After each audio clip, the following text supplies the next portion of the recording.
கருணாநிதி பெயரிலே பூங்கா திறப்பு. ஏன் அதை இன்னைக்கு திறந்தா வானானுதா? ஒரு வாரம் திறந்தா வானானுதா?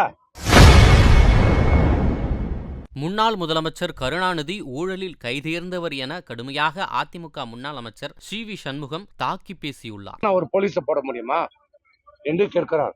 அப்படி என்றால் எந்த அளவிற்கு இந்த அளவுக்கு இந்த ஸ்டாலின் அரசு பொறுப்பேற்று இருக்கிறது என்பதற்கு இது ஒரு உதாரணம். 5 உயிர்கள் பலி போயிருக்கிறது.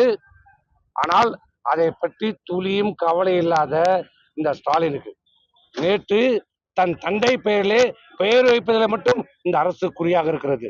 நேற்று சென்னையிலே அவங்க அப்பா கருணாநிதி பெயரிலே பூங்கா திறப்பு. ஏன் அதை இன்னைக்கு திறந்தா வானானுதா? ஒரு வாரம் திறந்தா வானானுதா? ஏன் நேற்று தான் திறக்கணுமா? அந்த உயிர் போன உயிர்கள் மருத்துவமனையில் இருக்கிறது. உடல்குறு ஆய்வு முடியல, வீட்டுக்கு கொண்டு செல்லல, அவருக்கு என்ன நிவாரணம் என்று அளிக்கல, எதுவும் சொல்ல. ஆனால் அதை பற்றியெல்லாம் கவலைப்படாத இந்த அரசு, ஸ்டாலின் அரசு, நேற்று அவர் அப்பா கருணாநிதிக்கு அப்படியே அவர் இந்த நாட்டை அப்படியே ரொம்ப காப்பாத்திட்டாருன்னு வச்சுங்க. கருணாநிதி விஞ்ஞான ஊழல் செய்ததுல கடை தேர்ந்தவர் என்று பெயர் பெற்றவர் கருணாநிதி. அதுதான் அவர் செய்த சாதனை. எப்ப கொடுத்தீங்க? எல்லா பத்திரிகைகளும் எல்லா ஊடகங்களும் எல்லா எதிர்கட்சிகளும் விமர்சனம் செய்த போது இவர் நினைச்சிட்டாரு எல்லாம் நமக்கு தான், பத்திரிகைகள் பேச மாட்டாங்க, ஊடகங்கள்ல வராது.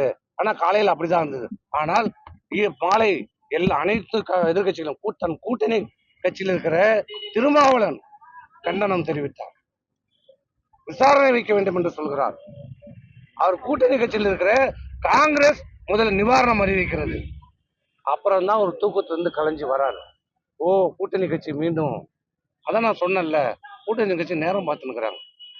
நீ போறியா நான் போறேன், நீ அனுப்புறியா இல்ல நான் போட்டான். அதான் அதான் அது சாராயம். அது அரசாங்கம் மறைமுக ஆதரவோடு நடைபெற கள்ள சாராயம். அதனால 10 லட்சம். சாராயம் குடிச்சு செத்தா 10 லட்சம். விமான சாகச சிகிச்சை, இந்திய ராணுவ படையினுடைய விமான சாகச சிகிச்சையை கண்டுகளிக்க வந்து கூட்ட நெரிசலில் இறந்தால் 5 லட்சம். அதுவும் மக்கள் கண்டனம் தெரிவித்த பிறகு அனைத்து எதிர்கட்சிகளும் குறிப்பா கூட்டணி கட்சிகள்லாம் கண்டனம் தெரிவிச்சப்பதான் தான் அவருக்கு உரைக்குது. அப்பதான் உரைக்குது, சூடு சொரணை எல்லாம் அப்பதான் உறுதி இந்த அரசு. ஆகவே இப்படிப்பட்ட நிர்வாகத்தில் அனைத்து வரிகளும் வைக்கப்பட்டிருக்கிறது. ஆகவே அதை கண்டித்து எங்களுடைய கழகத்துடைய பொதுச் செயலாளர் எடப்பாடியார் அறிவித்த இந்த மனித சங்க